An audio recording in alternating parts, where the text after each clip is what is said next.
আমার আবেদনে একবার এসে সবাইকে সালাম জানিয়ে তাহলে আমরা সব বক্তব্যকে সংক্ষিপ্ত করবো। আমরা আমাদের মাননীয় প্রধান অতিথি বক্তব্যে চলে। আসসালামু আলাইকুম। আমি দুঃখিত, ঢাকার যানজট মারিয়ে আসছে, ভালো লাগছে। আরো বেশি অবাক হয়েছি আজকে প্রধান অতিথি এখানে যিনি আছেন, না আসতাম তাহলে অনেক বড় কিছু মিস করতাম। সবাইকে ধন্যবাদ। আমরা নতুন বাংলাদেশ 2.0 বাধা বিপত্তি সত্ত্বেও আমরা সেটা অর্জন করবো, এটা আমাদের আজকের অঙ্গীকার। সবাইকে ধন্যবাদ। আসসালামু আলাইকুম। আমার আজকে কোনো লম্বা বক্তব্য হবে না, শুধুমাত্র আজকে উপস্থিত সবাইকে ধন্যবাদ জানাতে চাই আজকের উপস্থিতির জন্য, এবং একই সাথে সবার কাছে একটা আবেদন ব্যক্ত করতে চাই। আগামীর বাংলাদেশ গড়ার দায়িত্ব আমাদের সবার। সেই বাংলাদেশ আমরা যেইভাবে হাতে হাত মিলিয়ে লড়াই করে রাশিদ সরকারের পতন ঘটিয়েছিলাম, সেই একইভাবে ঐক্যবদ্ধ যদি আমরা না থাকি তাহলে আমরা আগামীর সুন্দর বাংলাদেশ গড়তে পারবো না।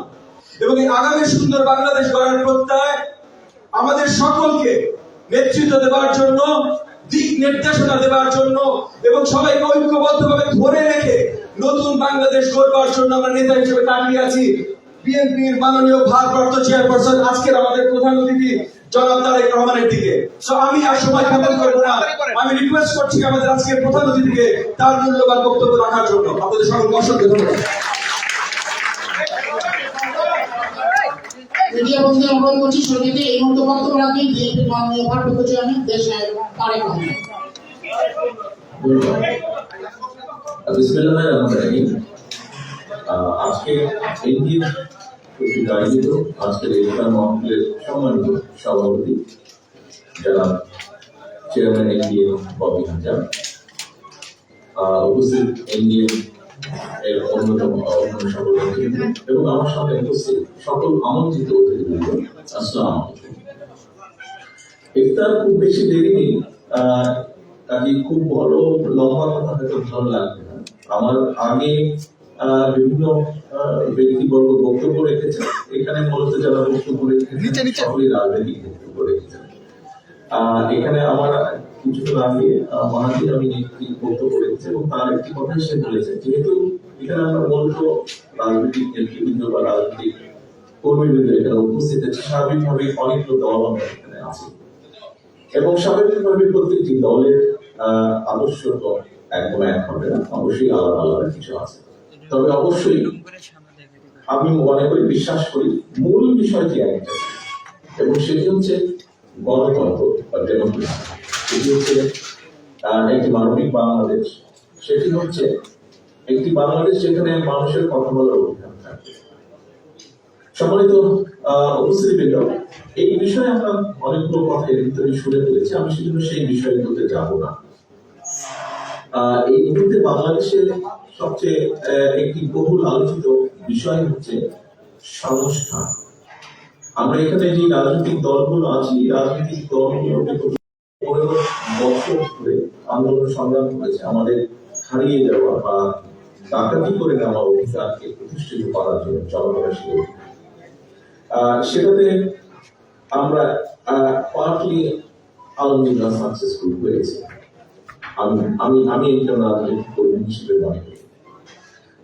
এখন বিভিন্ন আলোচনা চলছে সংস্কারের, বিভিন্ন সংস্কার বলতে আমরা যাদের অবস্থিতি বুঝি সেই আলোচনাগুলো চলছে। যে কথাটি বলছিলাম যে আমরা রাজনৈতিক দল যারা আছে, ছোট বড় মাঝারি যেভাবে বলে একটা বিষয়, সেটি বিষয়টি রাজনৈতিক দল আমরা আন্দোলন সংগ্রাম করেছি দেশের মানুষকে মুক্ত করার জন্য, একটি পরিবর্তনের জন্য, ভালো একটি পরিবর্তনের জন্য, মানুষের অধিকার, ভোটের অধিকার, ক্ষমতার অধিকার যেভাবে বলে সেটি প্রতিষ্ঠিত করার জন্য। প্রিয় অতিথিবৃন্দ, আমরা যারা আন্দোলন করছি সেই দলগুলো কংগ্রেসের অনেকগুলো দল একসাথে বসে আমরা 31 দফা উপস্থাপন করেছি জাতির সামনে। সেই 31 দফা আমরা আজ থেকে প্রায় 2.5 বছর আগে, মোটামুটি কংগ্রেসে 2.5 বছর আগে উপস্থাপন করেছি, যখন অনেকেই বলেননি সংস্কারের কথা। আমরা যে স্বৈরাচারের বিরুদ্ধে আমাদের দলগুলো শত শত হাজারো নেতাকর্মী গুম খুনের শিকার হয়েছে, অত্যাচারিত নির্যাতন হয়েছে, সেই সেই স্বৈরাচারের বিরুদ্ধে রক্তচক্ষুকে উপেক্ষা করে আমরা সংস্কার প্রস্তাব জাতির সামনে উপস্থাপন করেছি। তারই ধারাবাহিকতায় এখন বিভিন্ন জন বিভিন্ন সংস্কারের কথা বলছে, আলোচনা হচ্ছে। আমরা যেহেতু প্রথম উপস্থাপন করেছি 2.5 বছর আগে, আমরা তারপরেও এটিকে বেরক্ষণ করি। অবশ্যই জাতির ভালোর জন্য, মানুষের ভালোর জন্য, দেশের ভালোর জন্য যে কোনো বিষয়ে আলোচনা করতেই হবে। তবে এখানে একজন রাজনৈতিক কর্মী হিসাবে, একজন অ্যাক্টিভিস্ট হিসাবে আমি মনে করি কতগুলো বিষয়, অর্থাৎ আমাদের যে রাজনীতির মূল লক্ষ্য হচ্ছে জনগণ এবং দেশ। সংস্কার আপনারা যদি খেয়াল করে দেখেন, এই মুহূর্তে সংস্কারের যে আলোচনা, সংস্কার নিয়ে যে আলোচনা হচ্ছে, অবশ্যই এটি প্রয়োজন আছে, অবশ্যই এটি প্রয়োজন আছে। বাংলাদেশের যে সংসদ ব্যবস্থা, সংসদীয় ব্যবস্থা, এটি এক পক্ষ আছে, বিপক্ষ হলে ভালো হতে পারে। সেদিন আলোচনা হচ্ছে, সেটির পক্ষে বিপক্ষে সবের মতামত আছে। একজন ব্যক্তি দুবারের বেশি প্রধানমন্ত্রী, পরপর দুবারের বেশি প্রধানমন্ত্রী হওয়া উচিত নয়। অনেকে মনে করেন তাহলে স্বৈরাচারের যে প্রবৃত্তি, সেটাকে হওয়ার যে টেন্ডেন্সি, সেটাকে রোধ করা সম্ভব হবে। অবশ্যই এই প্রস্তাবনা বিভিন্ন পক্ষ থেকেই সরকার প্রথম দিয়েছে, এটি নিয়ে আলোচনা হয়েছে। তত্ত্বাবধায়ক সরকার ব্যবস্থা নিয়ে আলোচনা হয়েছে। আমরা বলেছি আমরা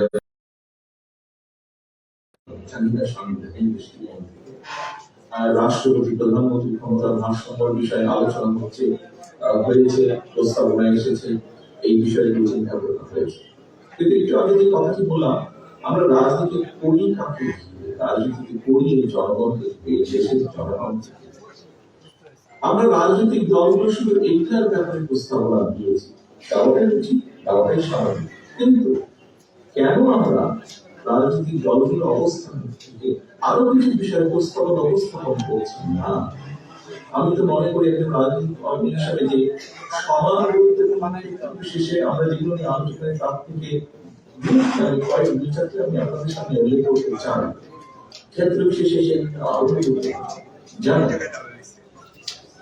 এই মুহূর্তে যদি আমরা পত্রিকা খুলি, পত্রিকায় আমরা টেলিভিশনের ডক্টর পত্রিকার কথায় কি দেখি, আমরা দেখি নিত্য প্রয়োজনীয় দ্রব্য বা নিত্য প্রয়োজনীয় যে কোনো জিনিস, খাবার জিনিসের পোশাক, মানুষের যেটা নিত্য প্রয়োজনীয় সেটি নিয়ে কি পরিমাণ কষ্ট যন্ত্রণায় আছে সে অধিকাংশ মানুষ। আমরা কেন রাজনৈতিক দলগুলো ডিবেট করছি না?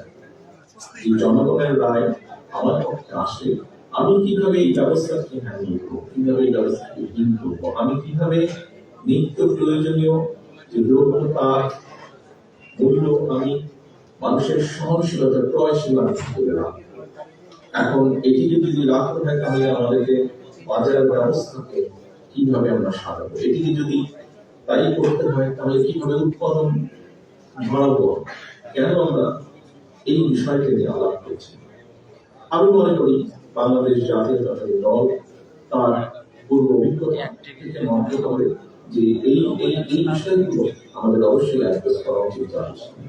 শুধু তত্ত্বাবধায়ক সরকার ব্যবস্থা, শুধু সাংবিধানিক ব্যবস্থা, শুধু ভোটের ব্যবস্থা, বিভিন্ন ব্যবস্থা, সেগুলো যেরকম আলোচনা হচ্ছে, তার থেকে বেশি আলোচনা হওয়া উচিত, তার সমাধান আলোচনা হওয়া উচিত। কিভাবে মানুষের এই সমস্যার সমাধান করবে, কোন দল কিভাবে করবে। প্রিয় উপস্থিতি, আমি মনে করি এই আলোচনা নিত্য প্রয়োজনীয় দ্রব্যের বিষয় এবং উৎপাদন ব্যবস্থা, বাজার ব্যবস্থা, এটি নিয়ে যেরকম আলোচনা করা উচিত, এটি নিয়ে যেরকম প্রস্তাবনা থাকা উচিত, ডিবেট হওয়া উচিত বিভিন্ন রাজনৈতিক দলের মধ্যে। যে একজন নাগরিক 20 কোটি প্রায়, আমরা সবাই জানি জনসংখ্যা কোনোভাবেই 20 কোটির কম নয়। 20 কোটি জনসংখ্যা বহু দেশে মানুষের একটি প্রাইমারি প্রয়োজন হচ্ছে মিনিমাম চিকিৎসা ব্যবস্থা। আমরা কেন আমাদের রাজনৈতিক দলগুলোর চিকিৎসা ব্যবস্থা কিভাবে জনগণ, আমি যে বাজার ব্যবস্থা, যে উৎপাদন ব্যবস্থার কথা বলেছি, সেটি কি সংস্কার নয়? শুধু একজন ব্যক্তি পরবর্তীবারের বেশি প্রধানমন্ত্রী হবে না, এই যে আইনগুলো রোধ করাটাই কি শুধু সংস্কার? শুধুমাত্র তত্ত্বাবধায়ক নির্বাচনের সময়, জাতীয় নির্বাচনের সময় তত্ত্বাবধায়ক সরকার ব্যবস্থা অবশ্যই করতে হবে নির্বাচন, কিন্তু সেটি কি শুধু সংস্কার? বাজার ব্যবস্থা, চিকিৎসা ব্যবস্থা, এটি কি সংস্কার? আমি তো একজন রাজনৈতিক কর্মী হিসেবে মনে করি এটিও সংস্কার ব্যবস্থা। আমাদের ডাইরেকশন থাকতে হবে, আমাদের প্ল্যান থাকতে হবে, আমাদের তুলে ধরতে হবে জনগণের সামনে যে আমি জনগণের রায় যদি সমর্থন পাই, আমি চিকিৎসা ব্যবস্থার জন্য এই করতে চাই যেখানে জনগণের বিভিন্ন চিকিৎসার সুবিধা হওয়া সম্ভব। প্রিয় আমন্ত্রিত অতিথিবৃন্দ, সংস্কারের তো আরেকটি বিষয় আছে।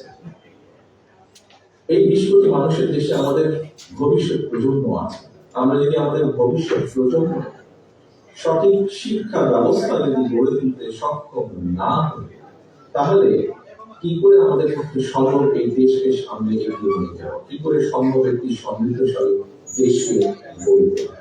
অবশ্যই আমাদের এই বিষয়ে বিবেক থাকা উচিত। অন্তত এই বিষয়ে আমাদের শুধু বিবেক নয়, প্রত্যেকটি দলের পক্ষ থেকে একটি কর্ম পরিকল্পনা থাকা উচিত যে আমরা কি ধরনের শিক্ষা ব্যবস্থা। আমরা বলি অনেক সময় বক্তব্যের মধ্যে উৎপাদনমুখী শিক্ষা ব্যবস্থা পাই, যদি উৎপাদনমুখী শিক্ষা ব্যবস্থা থাকে তাহলে সেটি কি আরো একটু ডিটেইল আমাদের করা উচিত। বিভিন্ন দলের উচিত হবে এটি একটি সংস্কার। অবশ্যই এই শিক্ষা ব্যবস্থাকে নিয়ে স্বাধীনতা শিক্ষা ব্যবস্থা। আমি আরেকটি সংস্কারের কথা বলতে চাই সেটি হচ্ছে প্রথমেই আমি বলছি উৎপাদন বৃদ্ধি করার প্রয়োজন।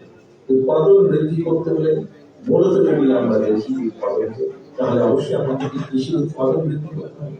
20 কোটি মানুষকে খাদ্য সংস্থান যদি 20 কোটি মানুষের খাদ্য সংস্থান যদি খাদ্য পণ্য দ্রব্য মূল্য সবকিছুকে যদি দ্রব্যকে যদি সহনশীলতার মধ্যে রাখতে হয়, সাপ্লাই যদি রাখতে হয়, তাহলে অবশ্যই আমাদের কৃষির উৎপাদন বৃদ্ধি করতে হবে।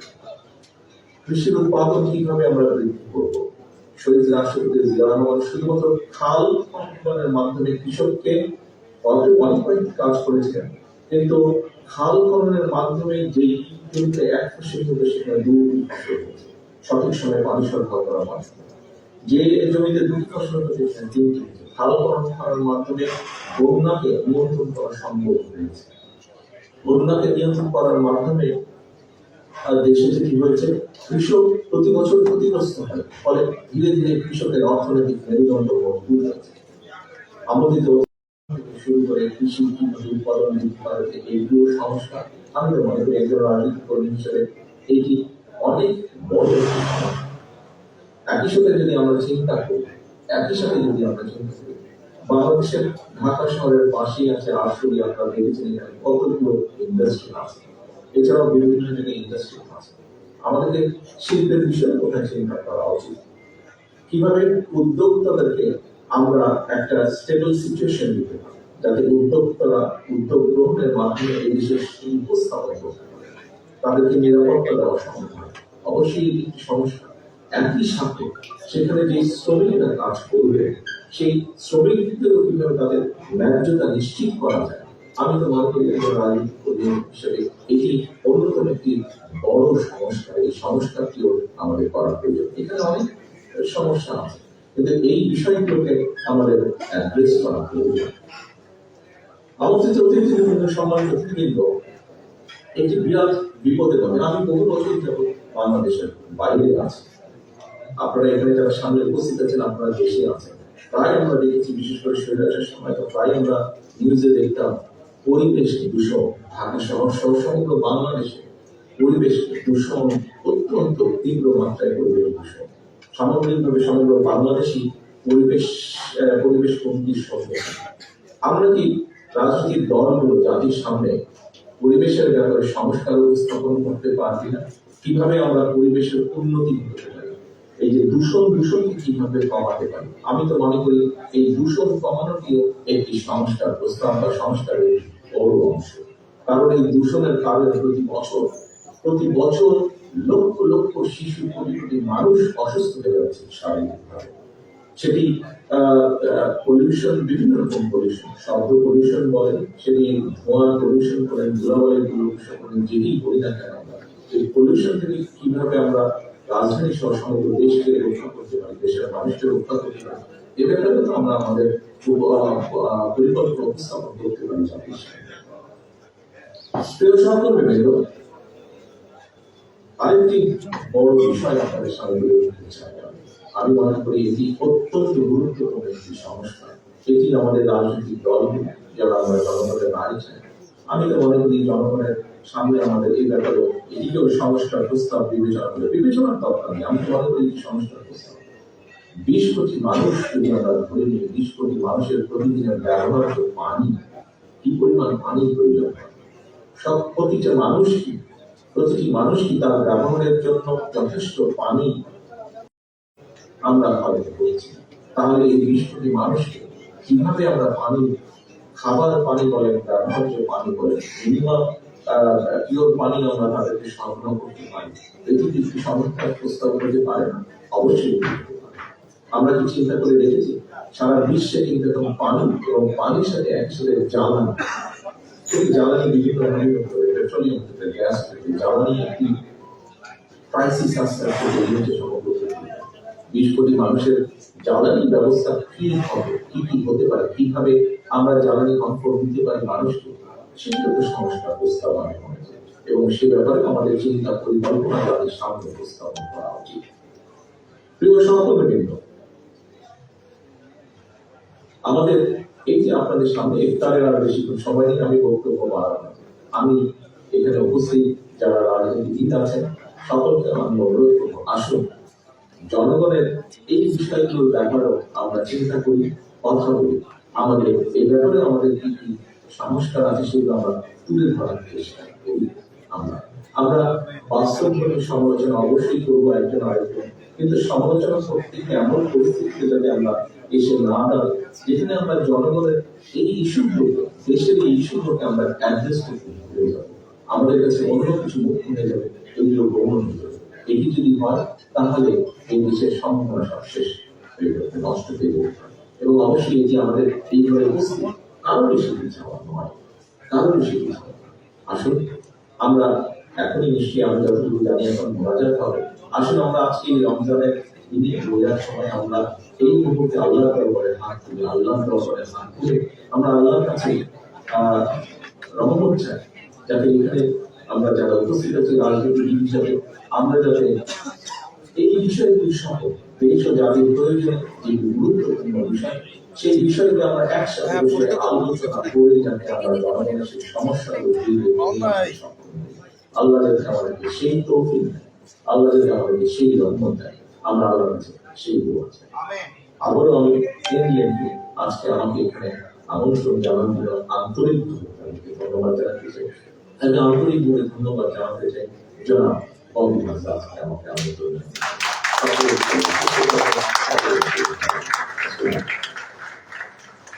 ধন্যবাদ বিএনপির মাননীয় ভারপ্রাপ্ত চেয়ারম্যান দেশ সভাপতি তারেক রহমানকে মূল্যবান বক্তব্য রাখার জন্য, এবং এনডিএ কেন্দ্রের স্থায়ী কমিটির পক্ষ থেকে আমি মহাসচিব এনডিএ আন্তরিক ধন্যবাদ জানাচ্ছি। আজকে আমাদের ইফতার ও দোয়া মাহফিলের প্রধান অতিথি হিসেবে উপস্থিত হয়ে তার মূল্যবান বক্তব্য প্রদানের জন্য।